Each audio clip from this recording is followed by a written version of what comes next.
Today I'm going to show you how I quickly and inexpensively transformed myself into Luna Lovegood for this Halloween.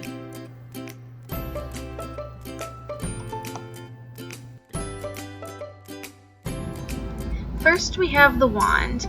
I ended up using some air dry Crayola clay in order to create the wand. I tried this method where I tried wrapping it all, but it just made it seem too thick. So I ended up taking individual small pieces, attaching it to a dowel that I had, and rolling it around so that it formed a more smooth surface.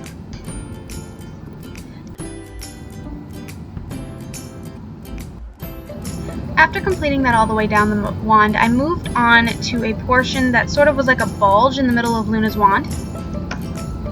So I took clay in about the size that I wanted and attached it to the piece of the wand where it would have been about, and started kind of molding it into the shape I already had. I pulled the clay into it a little bit, stretched it out, and essentially just worked it until it sort of formed the shape I wanted. I rolled it in between my fingers, I pinched it a little bit, just until it ended up the way that I wanted.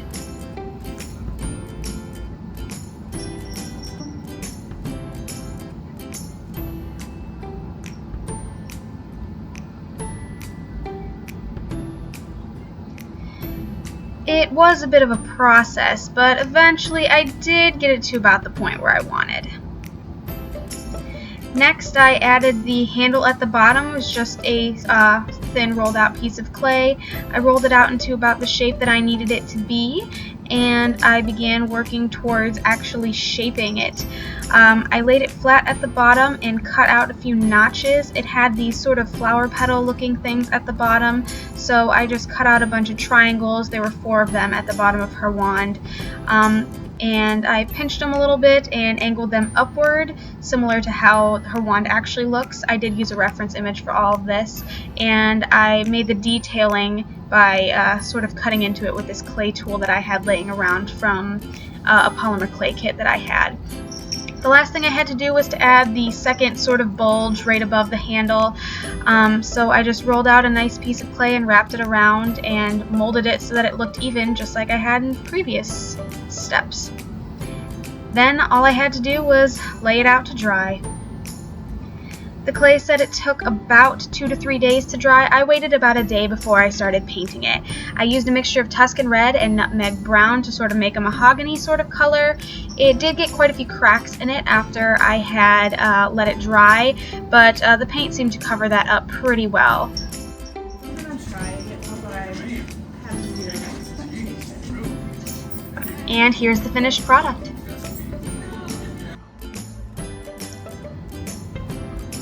The next piece is definitely more of a novelty. I needed blue, red, and pink felt to begin this project.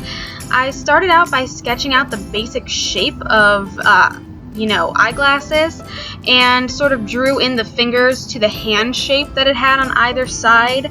Obviously, since it was a bit of a novelty and it wasn't really meant to look legitimate, I sort of made this a little more cartoony than I would have if I was trying to make something more realistic.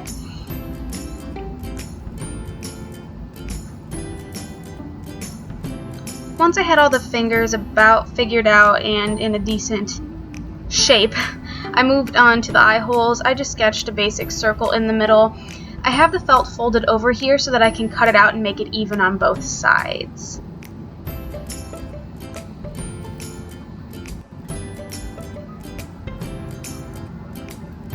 Then obviously I just have to cut it out.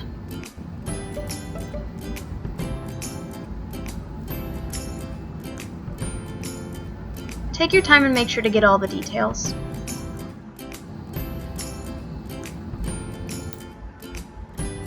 Make sure not to cut through the glasses to get to the circle. Make sure you cut in the middle of the circle first and then cut around so that you don't ruin your shape. And ta-da! Feel free to touch up those fingers. I know they can look a little janky. Next, you're just going to have to cut out a red and a blue square that'll fit inside the circles. I used the circles I cut out as a reference, and you're just going to glue them to the glasses with whatever method you choose. I used hot glue. It sort of made it bleed a little bit, but I mean, fabric glue would honestly probably do the same. Then I took 2 dowel pieces. I stretched one out across the glasses, and I set the other one up to sort of hold up as a masquerade sort of mask. And that's the finished product. Last we have the cardigan. I purchased this Ravenclaw patch from an Etsy shop that I'm going to link in the description box below. You can also use an iron-on transfer if that's easier for you. I got this blue cardigan from the Goodwill for pretty cheap. And all I had to do was attach it. You can iron on, sew, or glue. Add a white button down, black skirt, and black flats, and finally, you're done. And this is how it looks like overall. I have a couple of pictures and videos. Thank you so much for watching. Please like and subscribe, and hopefully I'll see you in my next video.